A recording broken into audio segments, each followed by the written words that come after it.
नमस्कार दोस्तों।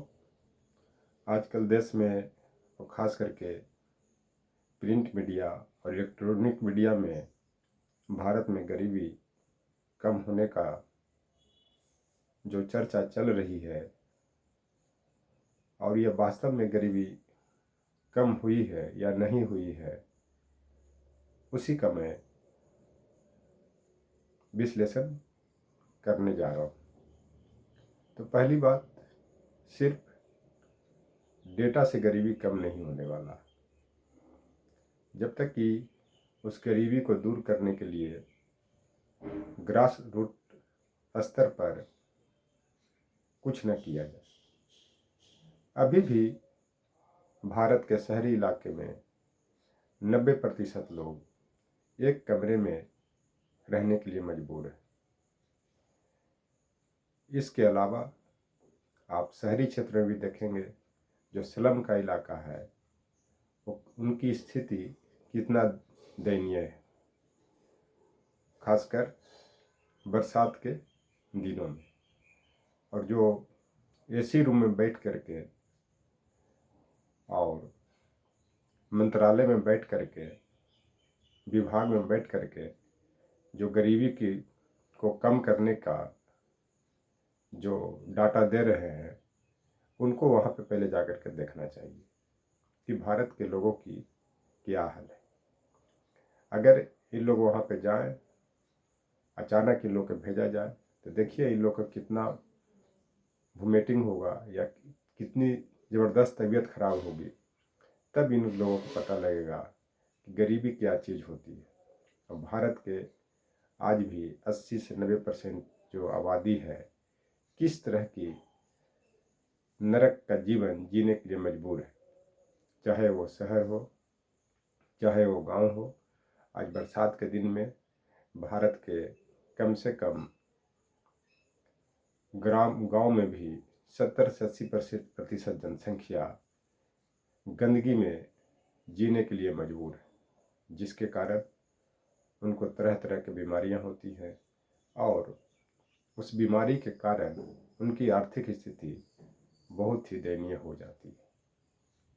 वो देखने की चीज़ है। इस चलते सिर्फ आंकड़ा में दिखाने से गरीबी कम नहीं होगा। अगली बात, अगर आपको भारत में गरीबी देखना है तो आप मनरेगा के कार्यक्रम में देख लें कि आज भी ग्रामीण क्षेत्र में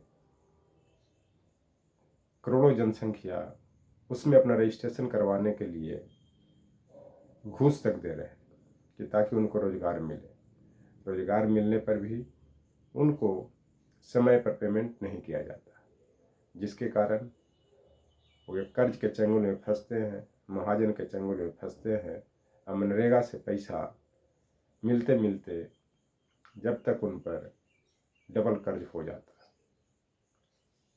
एक तरफ भारत सरकार बता रही है कि गरीबी जो है 20% से भी नीचे चला गया है।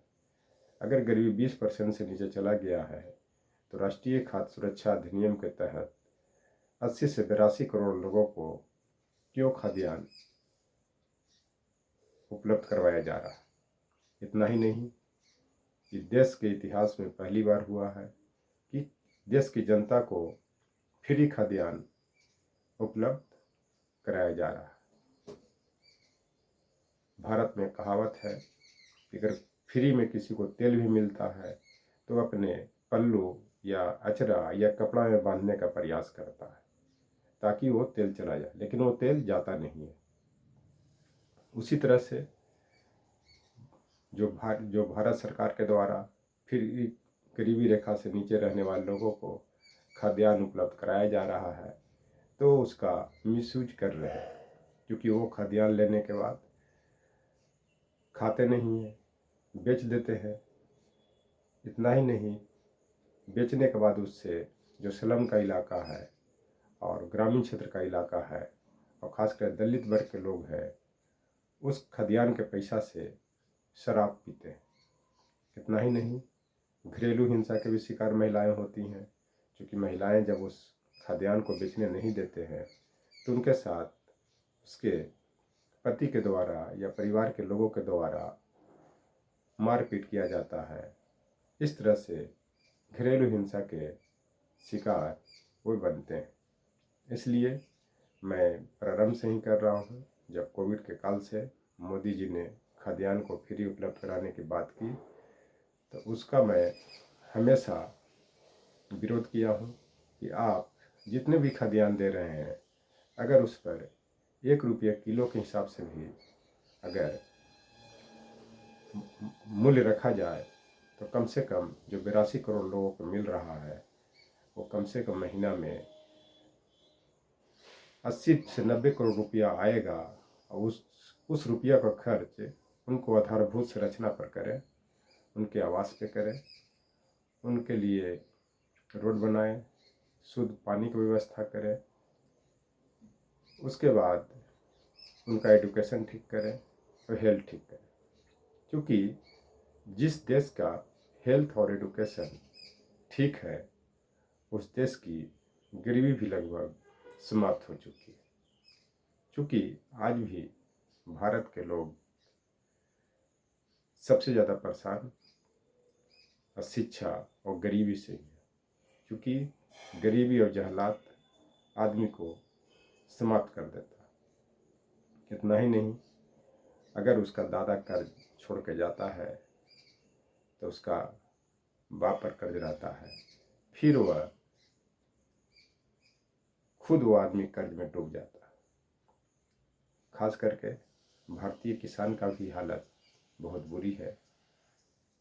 अगर विश्वास नहीं होता है तो प्रेमचंद की गोदान को पढ़ें और होरी की हालत को देखें कि एक किसान एक मजदूर में कैसे कन्वर्ट हो जाता है और अंततः उसकी मृत्यु भी हो जाती है और उसका ज़मीन भी नहीं बच पाता। उसी तरह से आज भारतीय किसान उसी तरह के जीवन जीने के लिए मजबूर है। तो इसका जो मार है वो गरीबी का ही है। इस चलते सिर्फ डाटा से दिखाने से नहीं होगा, वास्तव में धरातल पर इसको लाना पड़ेगा, रोजगार देना पड़ेगा। और इस पर एक शेर भी कहा गया है कि भगवान ने क्या संतुलन बनाया है कि जो 100 किलो अनाज उठा सकता है वो खरीद नहीं सकता, और जो खरीद सकता है वो उठा नहीं सकता।